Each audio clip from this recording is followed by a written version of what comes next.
You're standing there, and you feel it before you understand it. The room shifts. Someone says something small. Your face tightens. Your chest moves first. Words escape before permission is given. You didn't plan to react. It just happened.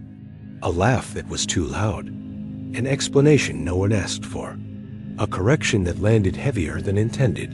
You notice the eyes. Not hostile, measuring, waiting.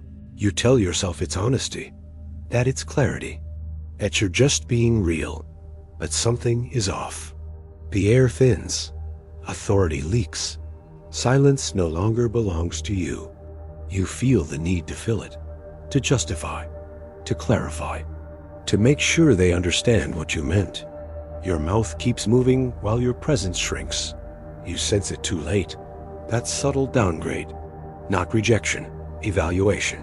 No one confronts you. They don't need to. They simply stop adjusting to you. You replay the moment in your head. What you should have said. How you could have framed it better.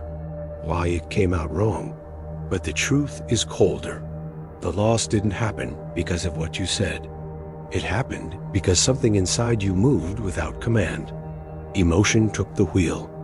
Impulse grabbed the microphone. And the room felt it instantly, not as drama, as information. They learned something about you without asking, something you didn't intend to reveal. A signal was sent, quietly, irreversibly. You were taught that expression is strength, that speaking your feelings shows confidence, that explaining yourself proves intelligence and fairness.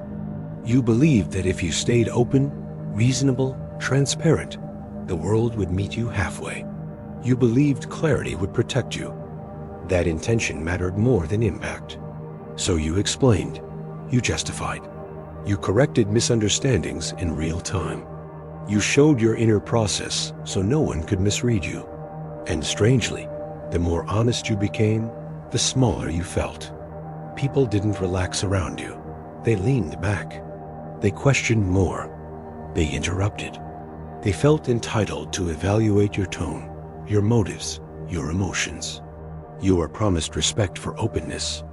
What you received was scrutiny. Reality didn't reward your sincerity. It treated it as an invitation, an opening for opinion, a gap in structure. You thought explaining would close judgment. Instead, it summoned it. You thought correcting others would establish clarity. Instead, it revealed agitation. You thought showing emotion would humanize you. Instead, it exposed where control slipped. Nature doesn't interpret intentions. Psychology doesn't grade effort. Systems respond only to signals. And emotion, when unmanaged, is not read as authenticity. It is read as instability, not evil, not weakness in character, weakness in command. You weren't punished for being mad. You were punished for being misaligned with how authority is actually perceived. The world never promised to be fair to good behavior. It only responds to coherence, restraint, and timing. There is an older understanding that never made it into polite instruction. Not because it was wrong, because it was uncomfortable. The Stoics spoke of it plainly. Epictetus warned that the moment you react publicly, you surrender authorship of yourself, not to the person in front of you, to the impulse inside you. This wasn't poetry. It was strategy.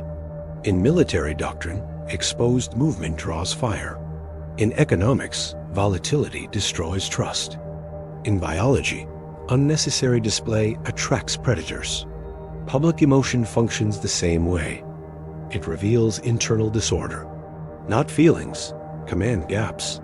Modern culture reframed this as repression, as unhealthy silence, as emotional dishonesty. But discipline was never about denial.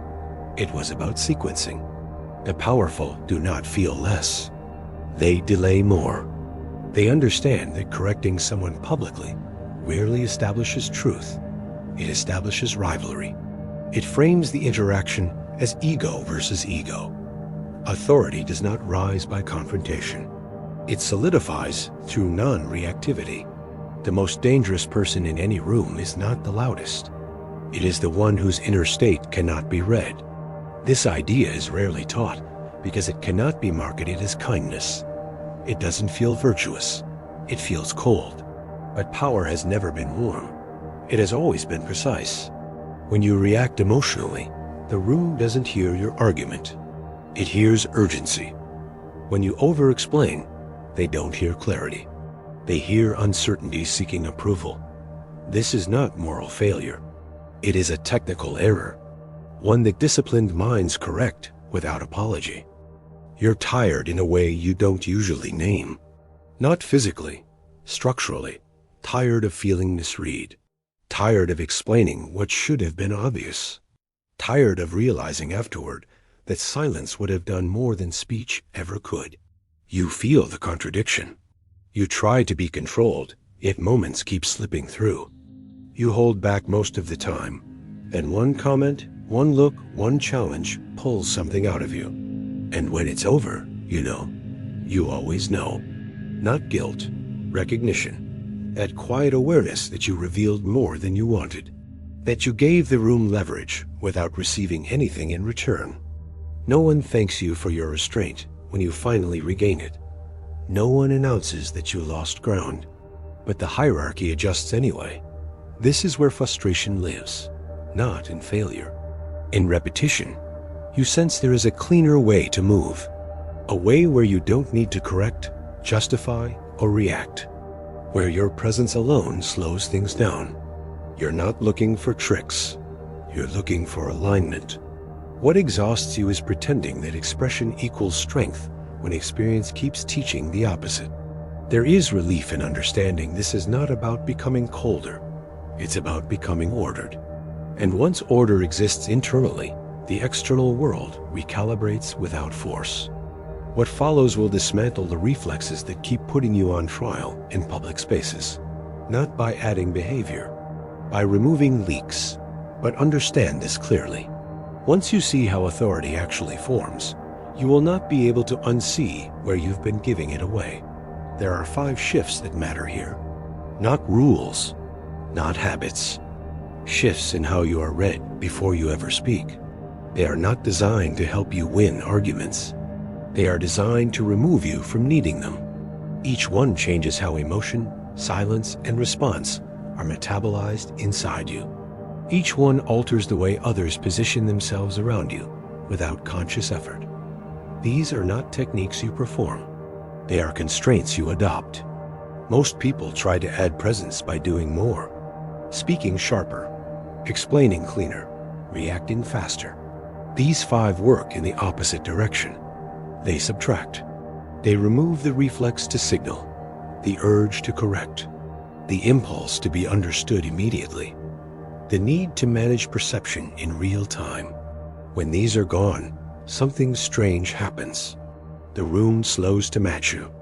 You stop chasing silence. Silence starts waiting on you. Each shift will feel uncomfortable at first because it denies the ego a familiar release.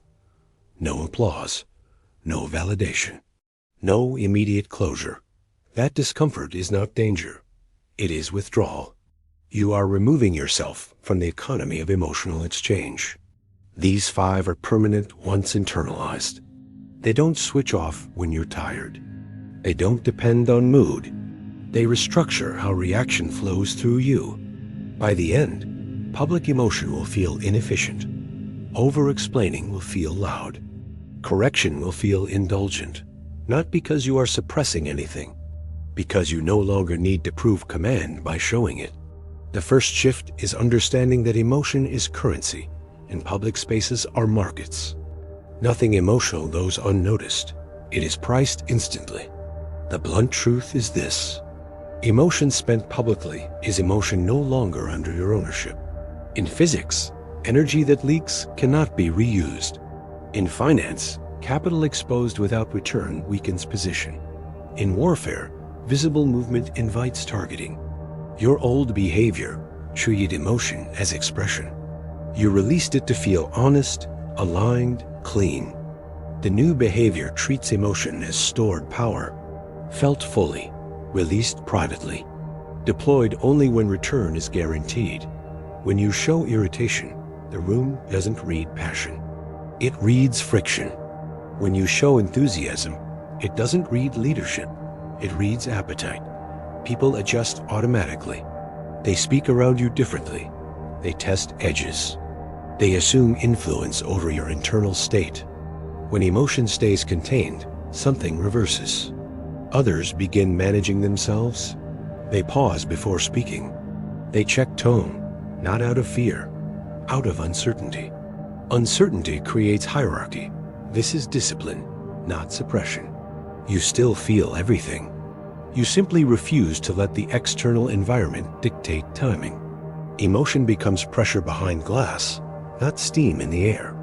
The more still you are, the more others project meaning onto your silence. And projection always favors the unreadable. This shift alone removes half the moments that once embarrassed you, because humiliation is rarely about words. It's about visible loss of containment. When containment is present, mistakes fade. When it's absent, even truth sounds like weakness. The second shift is recognizing that explanation is not clarity, it is exposure. The blunt truth is this: the more you explain yourself, the more permission you give others to judge the explanation instead of accepting the position. In systems theory, anything that requires constant clarification lacks structural integrity. In engineering, stable designs do not need commentary. Your old behavior reached for explanation to prevent misunderstanding. You filled silence so no one would assume the wrong thing. You moved from declarative to defensive without noticing. The moment you explain, you imply uncertainty. Others feel this immediately. They begin probing, asking follow-up questions that aren't about understanding, but about leverage.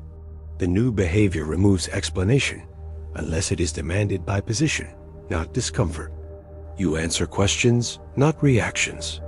You clarify processes, not emotions. When you stop self-justifying, something sharpens. Statements land heavier. Silence stretches longer. People either accept what was said or reveal their need to challenge it.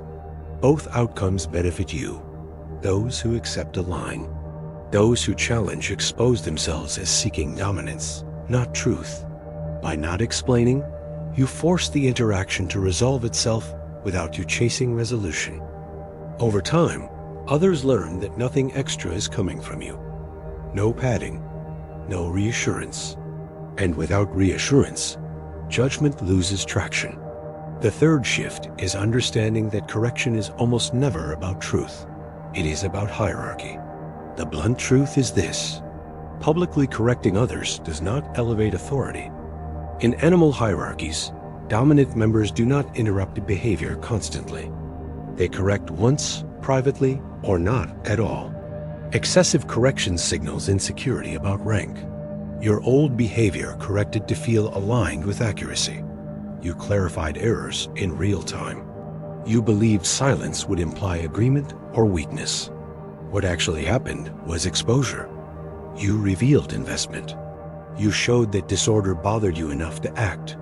The new behavior treats correction as a scarce resource, used only when authority already exists, delivered without emotion. When you don't rush to fix others, something subtle happens. They begin monitoring themselves. They become cautious around your silence. Silence, when paired with composure, is interpreted as judgment already complete. When correction finally comes from you, it lands heavier, because it doesn't seek validation. Most errors correct themselves when left alone. Most people reveal their own limitations without assistance. By refusing to elevate yourself through correction, you allow the hierarchy to stabilize naturally. Order over reaction. Authority is not proven by pointing out flaws. It is proven by not needing to. The fourth shift is withdrawing from the crowd's emotional economy. Seeking approval is louder than disagreement. Whoever remains still controls it. You adjust it in real time. You believed this was social intelligence. What it communicated was dependence.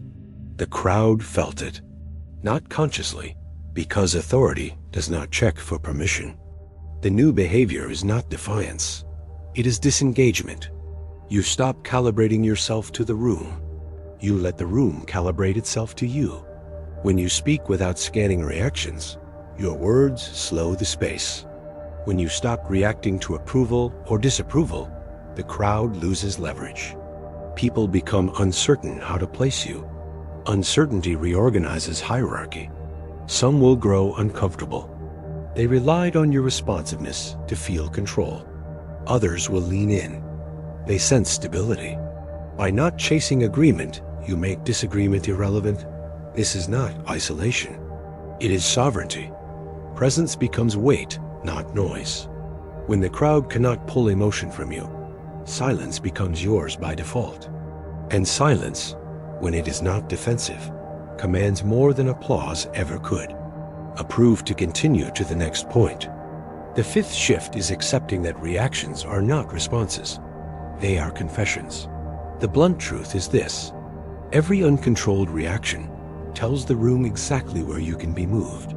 In neuroscience, stimulus without delay bypasses the prefrontal cortex. In combat, reflexive movement is predictable movement. Your old behavior trusted speed. You answered immediately. You defended instantly. You responded to tone instead of content. You thought this showed confidence. What it revealed was accessibility.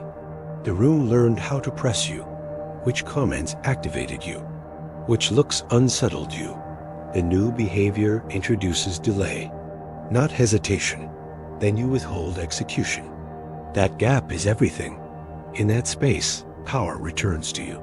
If silence will do more, if time will correct what speech cannot, others experience this as gravity. They sense that nothing they do produces immediate effect. Uncontrolled reactions turn presence into spectacle. Controlled stillness turns presence into authority. This is not about being calm for appearance. It is about restoring authorship over your nervous system. When you no longer react on cue, humiliation has nowhere to land. There is nothing to amplify, nothing to replay. The moment passes without incident because you did not give it substance. This shift completes the structure. Here is the turn most people miss. None of what you've heard was about managing others. Not the silence, not the restraint, not the withdrawal. Those are side effects. The real work was internal architecture. Power was never located in how they respond to you. It was always in whether your internal state could be moved without permission. When emotion bursts out publicly, it feels like expression. In reality, it is loss of authorship. When you explain, correct, justify, or react, you are not controlling the environment. You are being controlled by it. Nothing outside you ever needed to change. The humiliation never came from them. It came from the moment your inner order fractured in public view. Control is not force. It is containment. Authority is not volume. It is coherence. When your internal system is ordered, the external system reorganizes automatically. People slow, not because you demanded it, because there is nothing for them to push against. This is why silence works, not as a tactic. You are no longer managing impressions. You are managing impulses. And impulses, once mastered, stop broadcasting vulnerability. What looks like power from the outside is simply absence of internal chaos. No one can humiliate what does not flinch. No one can dominate what does not rush. The control was never outward. It was always self-command, clean and invisible.